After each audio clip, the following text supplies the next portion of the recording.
welcome to Dialogue with Deidre. I'm your host, Deidre Malone. We have a great show for you today.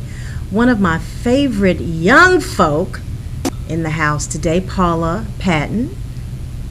I knew I was going to do it. Paula is in the house. She's the president and founder of Tigers for No More. Paula Peyton is in the house, and we're going to talk about a special event that she has going on this Friday, and we're not going to tell you who the guest speaker is, but it's the person behind the mic. Excited about talking to the general public and students at the University of Memphis about being at the table, trying to encourage more women to get involved in the political process and stand up and truly have a voice. So we're going to be talking to Paula about Tigers for No More. We're also going to have Faith Morris on Dialogue with Deidre in the second half hour of the show. Faith is the Director of Marketing and Government Relations for the National Civil Rights Museum and a great friend. And we want to talk to her about everything that's going on with the new and improved National Civil Rights Museum. If you have questions for my guests, please post them on the Dialogue with Deidre Facebook page. You know it, it's Dialogue with Deidre, and it's on Facebook. Or you can email me at deidre@deidremalone.com. What we'll do is, if we don't have time during the show to ask them questions, we will send them the questions and post them on the Dialogue with Deidre Facebook page. Stay tuned. You're not going to want to miss this show.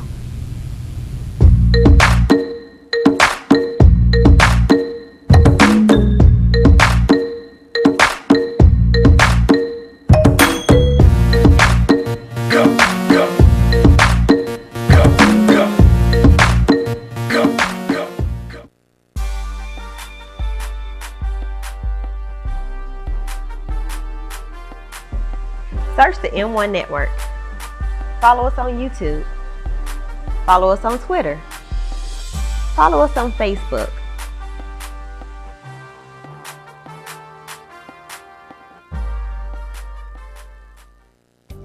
I'm Dominique Dawes. How do you start your day?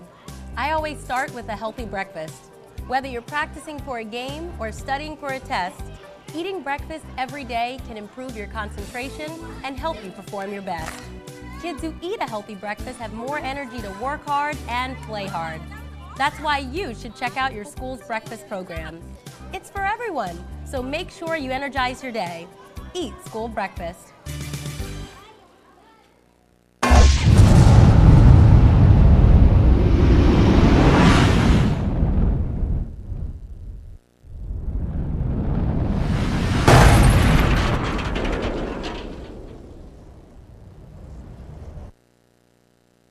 So they say it's a man's world?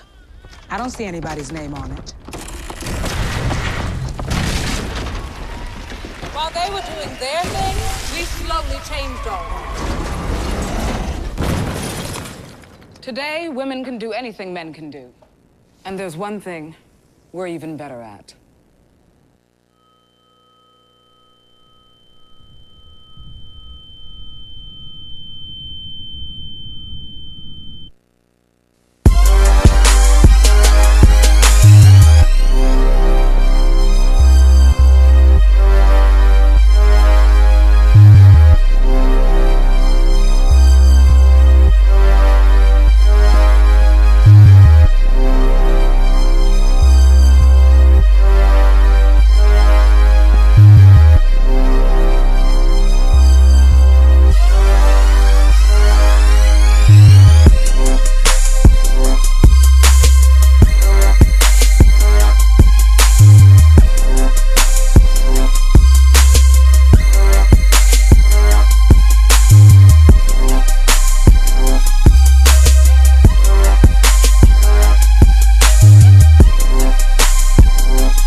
back to Dialogue with Deidre. I'm your host, Deidre Malone. Paula Peyton is my guest this half hour. Welcome to Dialogue with Deidre, Paula. I'm really glad to be here. Love the show. Love you. Thank you. Love you back. You are just so awesome. You are just so awesome. And young activists, I so appreciate you. You already know that. But for you to start an organization on the campus of the University of Memphis, Tigers for No More, talk to me about that organization. Well, it originally sprang from the idea that before we started the organization, there was no women's rights group on campus. There was an old Planned Parenthood Vox group that had been dormant for years, and they've been trying to get it going, and it just doesn't seem like that's working out very well so far for them. Certainly, commend their effort at trying, but it just wasn't happening. And our University of Memphis, is working very hard to become a little more progressive with women's issues, but there are still several areas where that's lacking.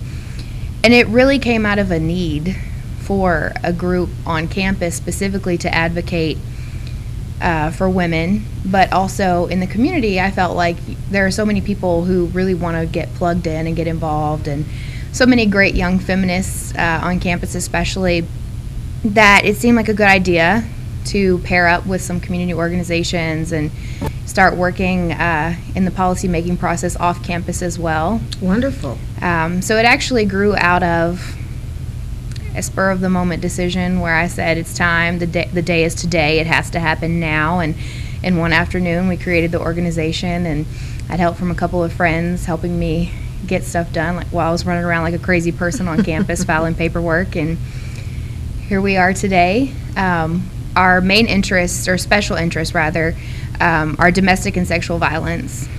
We take special interest with that, and in general though, we work on women's rights issues. Anything that disproportionately affects women, we're all about it. Well, have you as an organization start looking at special bills to try and lobby legislative bodies on yet? We were somewhat involved with the No on One campaign. Wonderful. Back in the fall, in late October. We were brand new at that point, and that was our launching point, was the No on One campaign. So we did some work with that on campus. Specifically right now, we're not involved with any legislation yet. There are several pieces that we're looking at, different laws ever since No on One. That didn't work out for us too well. Right. Amendment 1 passed, and there are several measures that are proposed right now. We're also interested in things like education, because if it affects girls, ultimately it's going to affect women, because they're going to be women one day. So, there are many things. It's not always so easy to flesh out what is a women's rights issue. Right. It could be many things. Even the Black Lives Matter movement. If you are unable to raise your son and unable to keep him safe, that's a women's rights issue. It's a reproductive rights issue.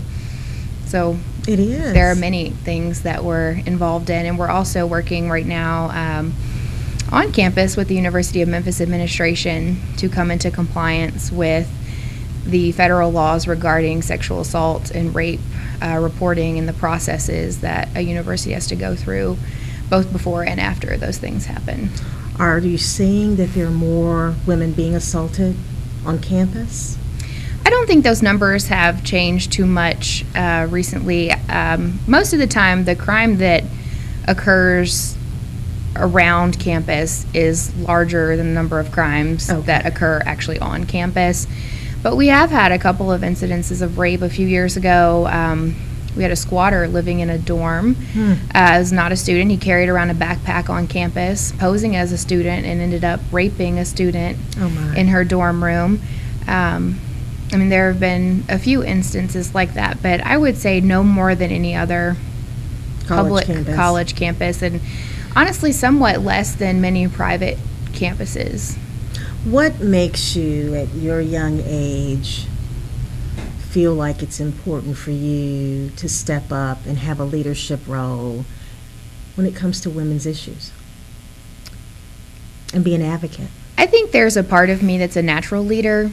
It's a role I'm very comfortable stepping into, but I think it's important sometimes, even when I'm not necessarily comfortable taking on a job, to do it anyway because somebody needs to. It's so important. I mean, if nobody ever did the things that needed to be done, they'd never get done.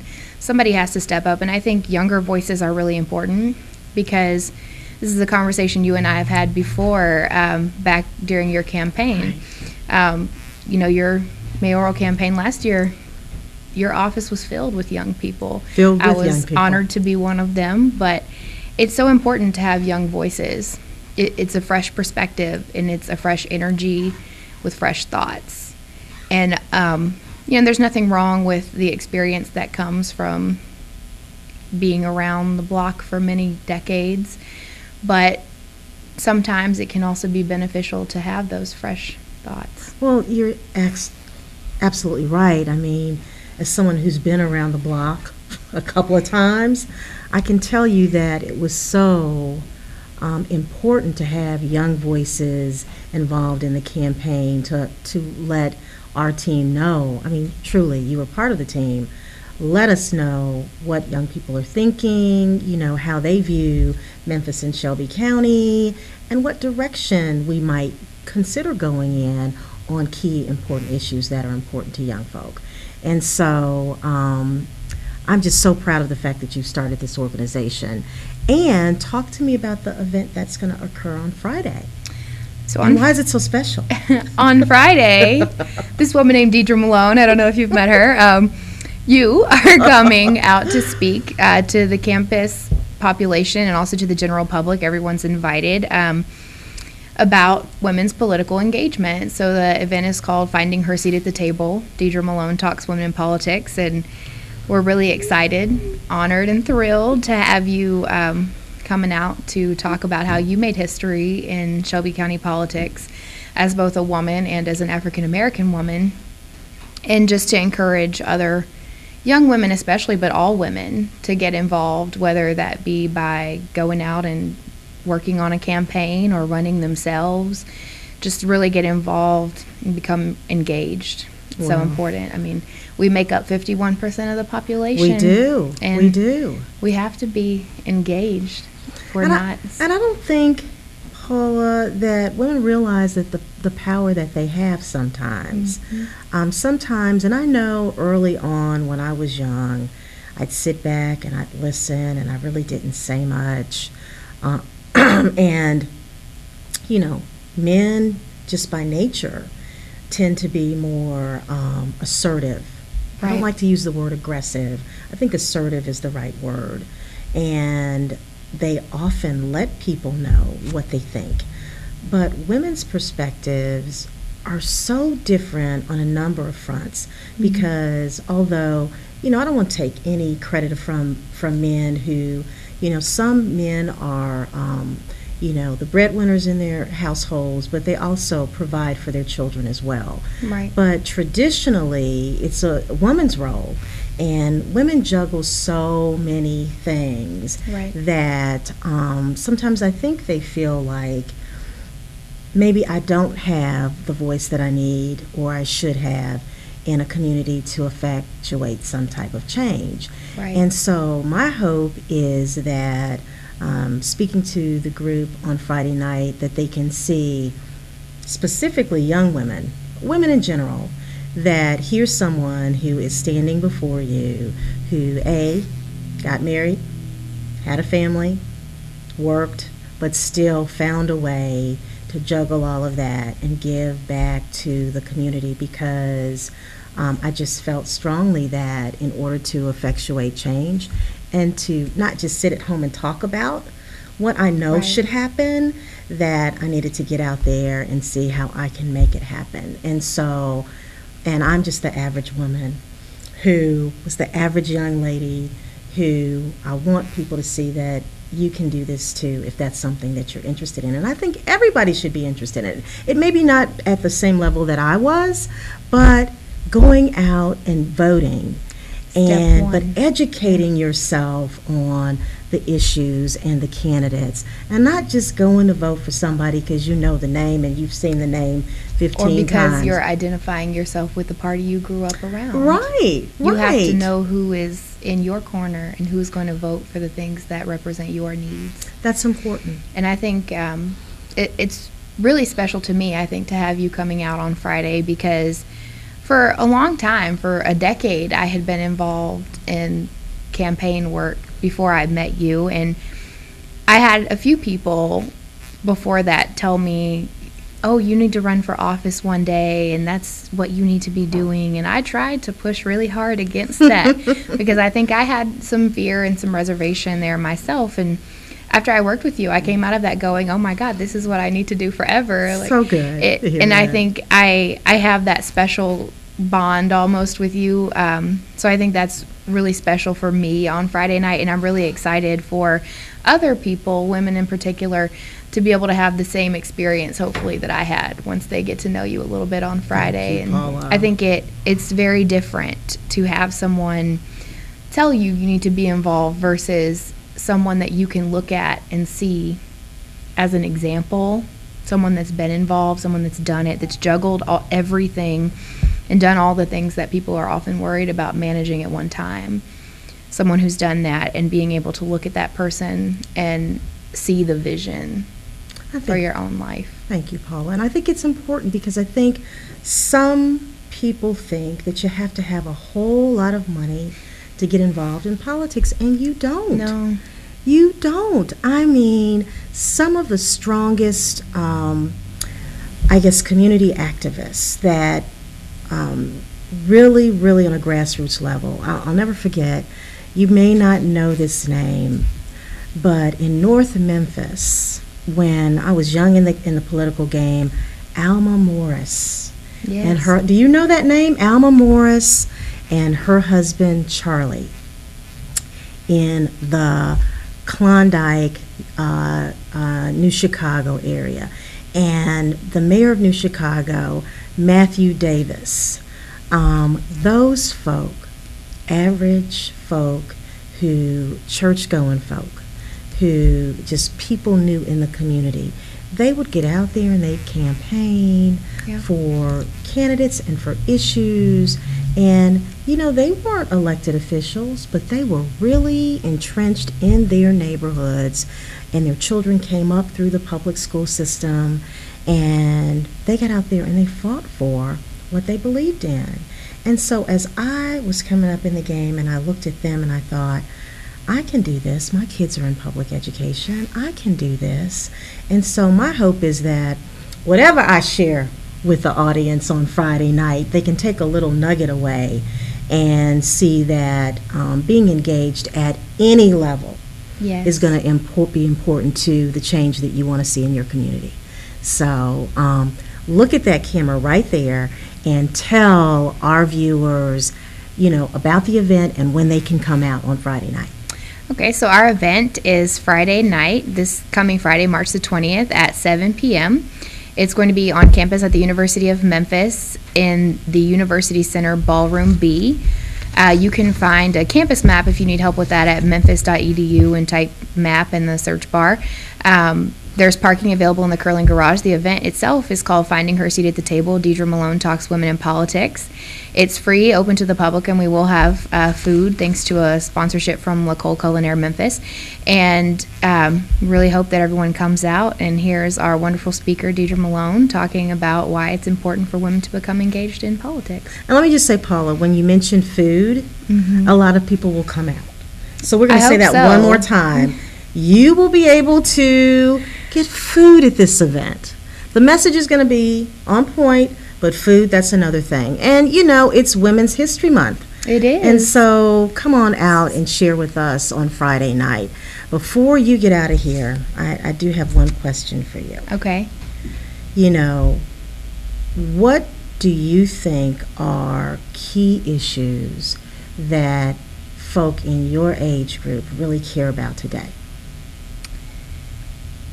Key issues specifically in regards to women's issues, I think reproductive justice and equality is a huge issue. And like I said earlier, that includes the Black Lives Matter movement for us.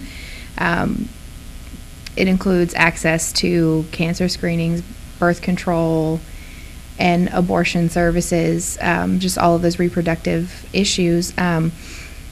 it includes pay equality. That's important. I think that's a huge issue. I think the fact that the Equal Rights Amendment has not been ratified yet is becoming a huge issue in the millennial generation. There are so many.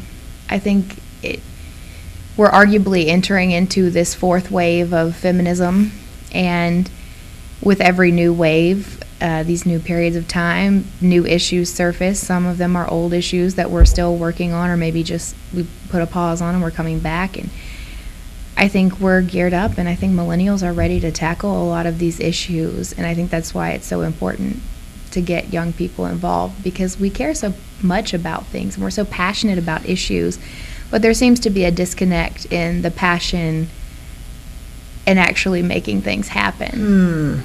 And I think, going out and voting after one educates oneself and knows who, which candidate is really going to represent your own needs, that's a big issue. And just really becoming engaged. Well, wanting to make sure that the millennium generation has a way to, exact that action mode is so important. And through social media, how do we reach them? Social media?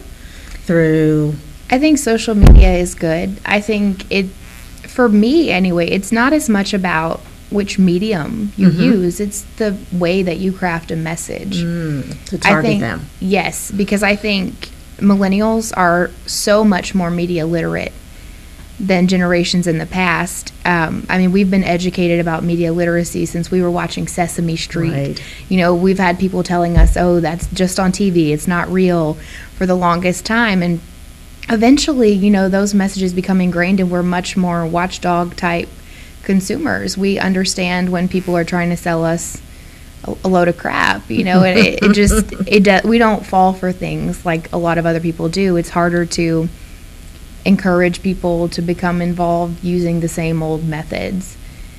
So I think it's difficult now to get, a crafty message that, becomes trendy, but when it does happen, it catches on, and it's like lighting a fire in a well of gas. It catches very quickly.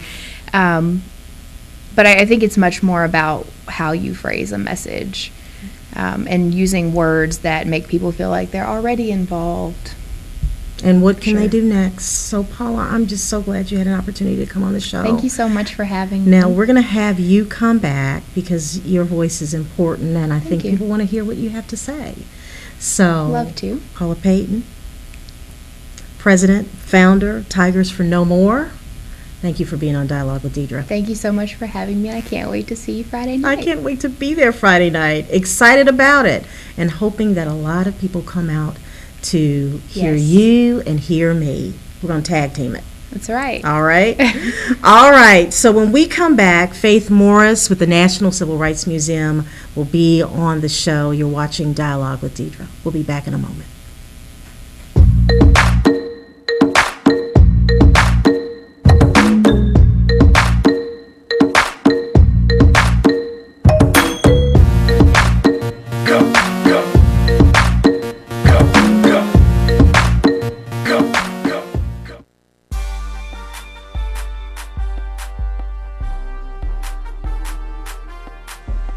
Search the M1 Network.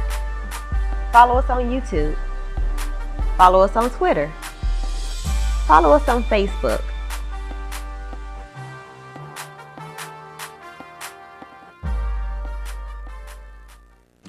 I like to ride my bike to get some exercise, just kind of clear my head. I like to ride because it's really fun for me and my fiance to go ride together.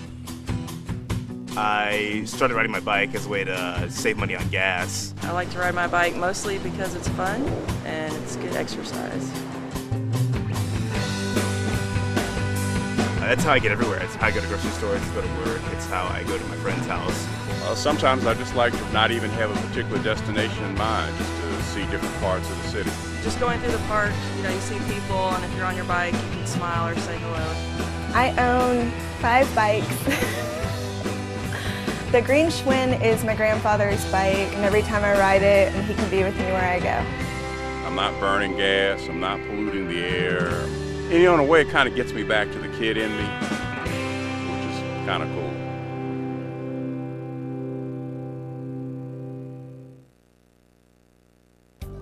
I'm Dominique Dawes. How do you start your day? I always start with a healthy breakfast. Whether you're practicing for a game or studying for a test, eating breakfast every day can improve your concentration and help you perform your best. Kids who eat a healthy breakfast have more energy to work hard and play hard. That's why you should check out your school's breakfast program. It's for everyone, so make sure you energize your day. Eat school breakfast.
All right, guys, we gotta be smarter about what we bite on, okay? I want everyone to go outside. We're gonna run Red Rover on 3. What about you, Tony? I'm gonna run around circles, flatten my arms, and make engine noises like this.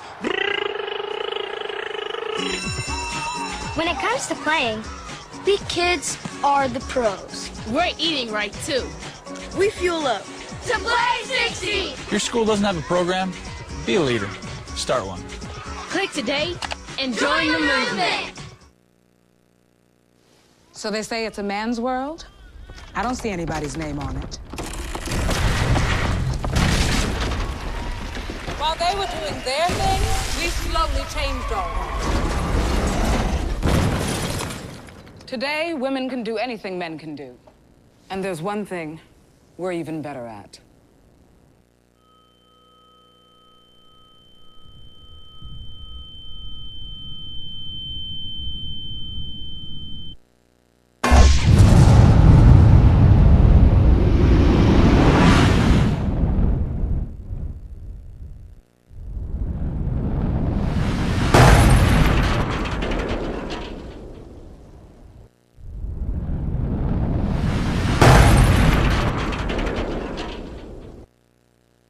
Wow, Teller Brown is your drugstore, and your drugstore. Hey, we everyone's drugstore. And we're located at 3333 East Chevy Drive, 794-3690. All medical plans. We support supported living, assisted living. We do it all. And guess what? We even have a $4 plan.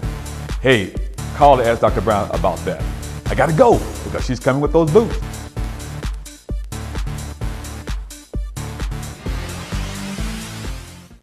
The Carter Malone Group is a full-service public relations agency. Celebrating 10 years of being in business, the Carter Malone Group is located in Midtown Memphis and represents clients across the country. No matter what size your business, if you are interested in promoting your product or service and increasing your market share, contact the firm that can help you meet your goals. The Carter Malone Group. Call 901-278-0881 today.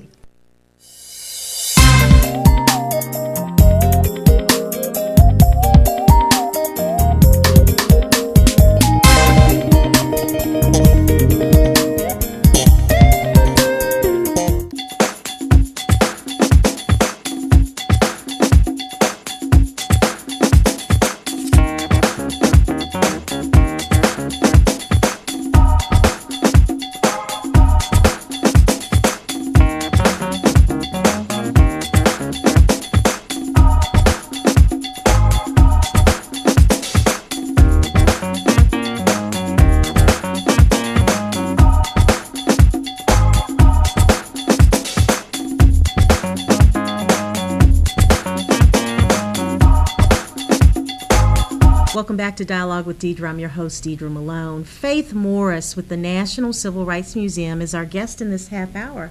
Faith, welcome to Dialogue with Deidre. Oh, I'm so glad to be with Dialogue with Deidre. I know we've been trying to get you on the show. I think it's such a cool concept. Go, girl. I love it. Thank you, Faith. I love it. Look, you have been with the museum a little over, about, is it a year and a half? 2 years now? 2 years 2 now, years? Yeah.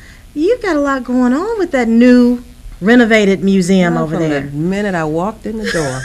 Been putting out fires trying to get it together. There's been all kinds of awesome stuff going on. You know, the National Civil Rights Museum is not a quiet place. That's for sure. There's always something going on, but it's always meaningful. It's always important work. It's what the community, the nation, you know, the world is interested in, needs to know, and does get to know when they come to the museum. So, you know, we're excited about it. We're forever coming up with something. There's not a day that goes by that there's not something going on, in addition to, you know, what the museum is about every day. So, well, look, April 4th is just around the corner, it is. And it is a very important day, sad to say, for this country. Martin Luther King Jr. was assassinated here in the great city of Memphis. Yeah. What does the Civil Rights Museum have going on the 4th? Well, you know, the 4th, we do a huge celebration for his birthday, right? For the national holiday for Dr. King. But on the 4th is certainly when he was assassinated at the Lorraine Motel. That's right.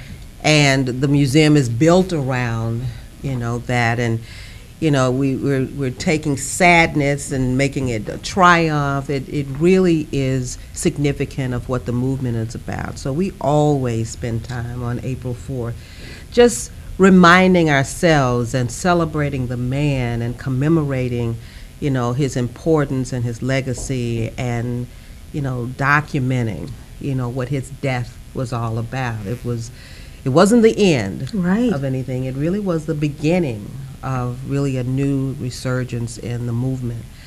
And so it's important. If anybody's going to do anything on the 4th, National Civil Rights we Museum, have to, because it's very important to us. So folks of all ages, all gender, all, you know, ethnicities are very much involved in Dr. King's story. We actually, it's building into a lot going on the 4th. You know, our big day when we have 10,000 or more folks at the museum is the birthday.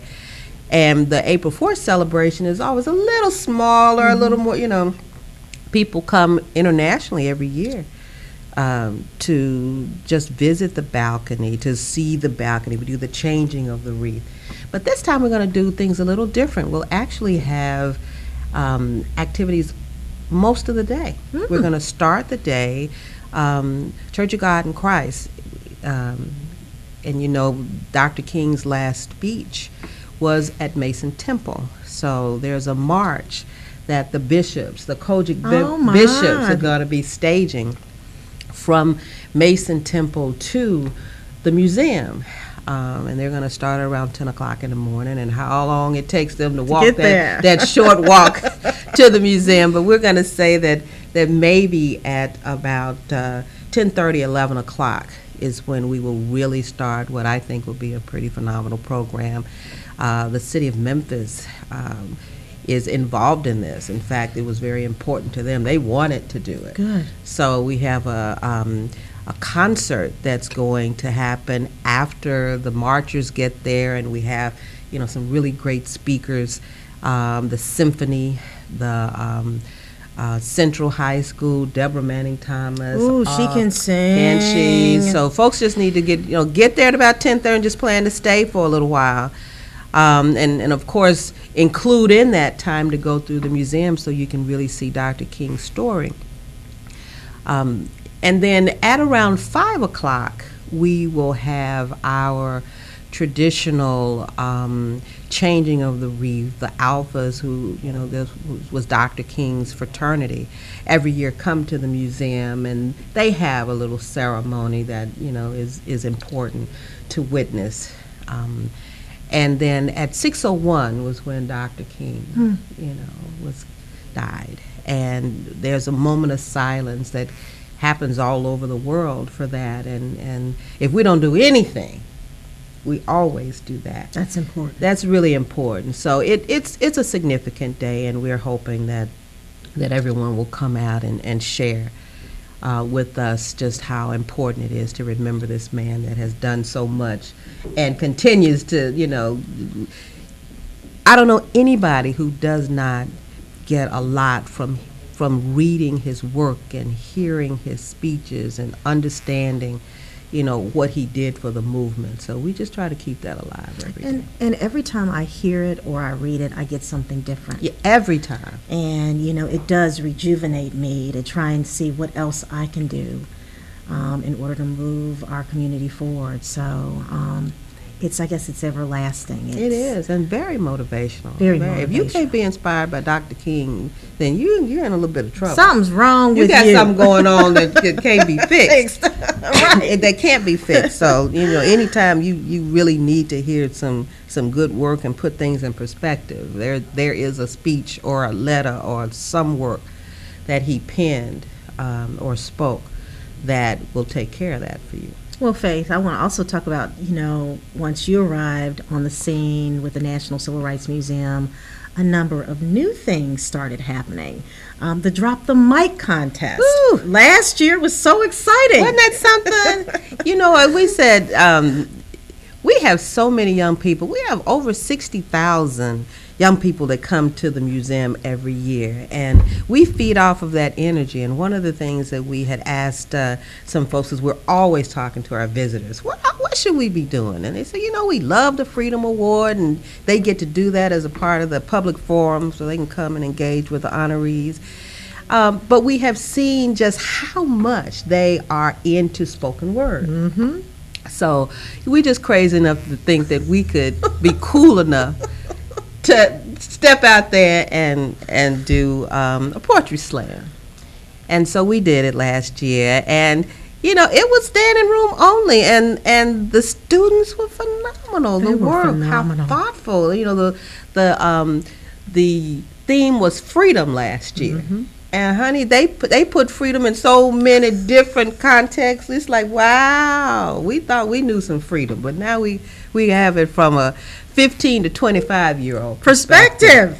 So that was really good, but it was what we had hoped it would be. And so we will have one this year, and we're going to do it this summer.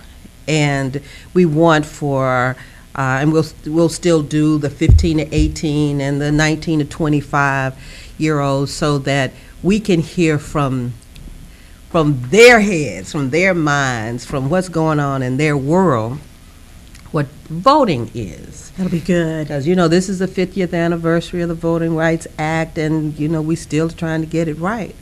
Hopefully everybody has seen Selma by now, right, because that put a lot of things into context, and we certainly just had a huge tribute to Selma for the actual anniversary of the march. But we're still trying to figure out what this voting rights piece is. And what's going on? It's just mind-boggling that we're still fighting for that. And let me just say, and folk in that young, in that category in terms of age, they're still not voting the way they should. They're not. And one of the things that we are really concerned about at the museum, because we really want folks to stand for something, and we feel that it's our role to just make it clear some of the things that are going on. We're not a political institution. We support across the board. We don't make choices on who runs for anything. Right. But what we do want to make sure of is that folks understand how important the vote is and how many people died and were harassed and terrorized and fired and just anything you can imagine just to register to vote. So it just felt that we needed to make a bigger deal out of that. So we are really dedicating this year to talking about the importance of voting. In fact, we are going to start having, and I need to call the election commission and tell them that we're going to do this so that they can come and say, yeah, and bring some registrars out. But we're going to have ongoing registration at the museum. We want people to come in and know that they can register to vote. We'll see how often, but I'm crazy enough to say it could be every day between now and however long. But I do want folks to really know that it's so important that we vote. We can't keep complaining about what's not happening if we have not stepped in, and Faith, you to don't participate. And you don't need their permission. All you need is the forms, and one of your volunteers can be right there. Well, you know what? We have been having registration at the museum, and usually it's tied to some of our big events. Okay. So what is different for us is that this is just tied to folks needing to know on a daily basis that they can come down there. So we're going to get that going. Okay. And you're right. That is all we need. One of the things that kind of excited me around it is, the links in Memphis, all the chapters are doing I Am a Voter. And so I have gotten a chance as one of the links to go to some of the high schools, because getting our young people, we know a movement. It starts with them. Women and young people. Okay, man, I'm not hating on y'all, but if you want to get it done, because we go in with a vengeance. That's right. And, so I think it's really fabulous that the links are doing that. So we've gotten a chance to talk to some of the high school students. And, some of them come in there, absolutely, so you can tell that somebody at home is talking about it, or they're reading, or they're seeing that some things need to happen, and they really can have a voice in it. So that campaign is really an important one, but it really made me feel that the museum could also step out in a bigger way, considering what our content is. That's right. Every day, and the messages that come out of the museum. So it just fits. So just expect to, bring your group on down there. I will. Anybody. Tell them to come I will. on, so that they can register to vote. Look, transition. Beverly Robertson. Yes. Everybody identifies the National Civil Rights Museum with Beverly Robertson. She was an outstanding president. We all love her. I mean, the growth of that museum, just the enhancement. 17 years. Oh my goodness, was under her leadership. I mean, the international renownedness of it was under her leadership. Transition, new president. Everything I've read about her, and I've only met her once, she seems like she's phenomenal. Terry Freeman? Terry Lee Freeman. Terry with an I. Terry with the I. Freeman. New leadership, great vision. I tell you, stepping in after Beverly is some big shoes. Not something I would want to push on anybody, because she had such a phenomenal legacy, and people associate the museum with Beverly. It's just no doubt about it, because of what she was able to achieve. Terry is not Beverly. Right. She has her own mind, her own vision, her own agenda. And she respects the work that's been done. You just don't know what you have. You just don't know what you're going to get. Right. When somebody else comes in, and I tell you, I really respect her. I respect her as a leader. I respect her as the head of the museum. I expect her as a smart Black woman who's not afraid to voice her opinion, who's not afraid to buck the system, who's not afraid to ask questions and make things right, and not necessarily trying to come in and change everything so that it's so different from how it was. Right. And that is I think a big temptation for someone coming in, especially after you having a Beverly. I think she was definitely the right one to come. And she's got great ideas. We talk on a daily basis, because I got all kinds of stuff I want to do. Yes, I know you do. and she gets it. She's a great writer. She has we've started op-eds, so she's blogging. I got something in the mail. I got an email from her. Yes. So she's already engaging the community. Yes. I think she's been here past 90 days, but that whole first 90 days, first 100 days. No, she walked in the door, honey, getting busy. So, she has brought some really, really good energy. She has taken what Beverly left and is considering, what our real next steps ought to be. She's an issues person. Social change. Yeah, she's big on social change. She's big on voicing, what the issue should be. That whole stand up, join the movement, which is what we do at the museum all the time. That's who she is. That's good. That's good. So we didn't have to force that on her. That's good. She got that. That's our positioning, and she's right in the middle of it. So we're expecting some really, really phenomenal things from her, and she's already made a difference, and she just got there. Strong black woman. Excited about that. Yeah. Last year was her first Freedom Award, and she was introduced. We did the handoff between Beverly, from Beverly to her, which was an important thing to do. That was some museum business. See that. Yeah, the community needed to see that. Needed to see it, and she and Beverly are good associates. So there's no drama there at all. So this will be her first Freedom Award, where she is the president and she's free and clear on, and we've got some pretty big plans, actually. Good. I know you can't share them and announce. Can't share them. You got to invite me back so I can talk about it. As long as we know that they're big. Well, honey, exciting. We kind of hang out up in the stratosphere, whether all of it happens or not. But you can't tell we don't dream big and push for big things.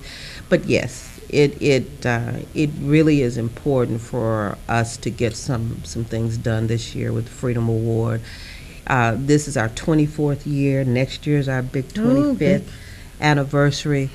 But in our 24th year, with all the things that have been great milestones in history, last year was, 50th of the Civil Rights Act, and now the Voting Rights Act and the March on Selma. Just too much not to incorporate in what the Freedom Award is all about, where we are honoring and celebrating people that have made some really great strides in human and civil rights. And these are not all people that which is always good. That's I think the intriguing part is that we always try to introduce you to people that you ought to know, because some of them have done some things. They didn't get to be Dr. King, right. But I tell you, the things that they did were right alongside. He couldn't have done any of the things that he did. Malcolm X, any of the things that he did. Rosa Parks, none of that. They couldn't have done it without the foot soldiers in the movement. And we need to know who some of those are. We need to know who they are. And that's our job. Good. That's our job, to make sure you get that it's not that top 10 list of folks we all talk about so much. There were thousands of people that were really, really significant to the movement.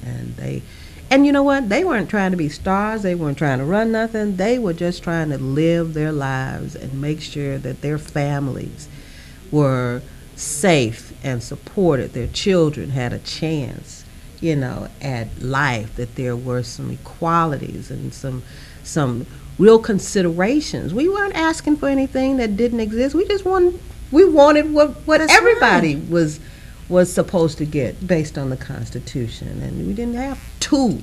We had one. Right. So, just trying to get their due, and many of them suffered for it, but a lot of them lived through it to tell the story, and we are trying to grab up every one of them, but also to look at that new generation. Because there's some of out leaders. there. Oh, Faith. Yes. They're out there. They are out there. I mean, and I think that you're seeing more and more of them with the advent of, issues like Ferguson. I mean, you see more and more young leaders coming to the forefront talking about how these things shouldn't happen. They're coming to the museum. The museum, the museum is really a center of these kinds of really tough discussions, and for people to demonstrate. We don't close our doors to folks who want to talk about tough issues, and they may want to march. We have die-ins, the people laying out in the courtroom, and those were young people. It was staged by, Tammy Sawyer, who's a young woman who so you gonna run for something? Because every time I look up, you are busy, and I love it. I love it. And so there are hundreds of them like her that have voices that need to be heard, and they're doing something about it. And I think, we have to give them a stage. We have to give them a platform so they can get their word out. My thing is just bring some with you. Make sure that you are engaging all of the folks that ought to be engaged in just taking a stand, doing something. Let's hear your voices. Let's make sure that you're standing for something and that you're doing something that's going to contribute to society, not just sitting up waiting on us and, because they say we too old to do anything about what it. you gonna do? How dare. Come on. How dare they think that? They need to stop saying that because we are still viable and we have a lot to offer. Absolutely, absolutely. Faith, thank you so much for coming on Dialogue with Deidre. We're going to have you back now. Invite people out to the museum. Oh, well, do that because, the museum is closed on Tuesdays, even though we have all kinds of stuff we keep saying is closed. But so yes, come. The big season is coming this summer. June, July, August are our heavy seasons. But I tell you, since the renovation, and the renovation is phenomenal, and we still consider ourselves a new museum because it is truly a new work. It's new architecture. Everything is different. And people that have been coming to the museum for years have been coming back 2 and 3 times because there's so much to absorb. We're very proud of the renovation. So Memphis, come on. We have people all over the world that's coming. And you know what I find? Memphis will have people come in and send them over to the museum. That's right, but they won't come. But they are not coming. That's what we do. I shouldn't say, I'll say it's much, much better. Okay. People talk about the museum as being a treasure. They're proud that the museum is there. But with everything that we get used to in a city, we'll drive by, there it is, and there's the this, and there's the that, and we make sure that folks that come in get a chance to experience it. Now with all the things that are going on in the museum, we're giving Memphis more of a reason to come. They're bringing their parties and their programs and their family reunions and everything that you can imagine to the museum, which is great. So we love having them here. Well, we need to come visit. It is an international jewel located right here in the heart of Memphis. It is. So people need to come out and visit. Faith, thank you so much for coming on Dialogue with Deidre. Deidre. And we're going to have you back on. Yeah, I'm expecting it. We always have stuff to talk about. Exactly. Right, thank you. Thank you. So you've been watching Dialogue with Deidre.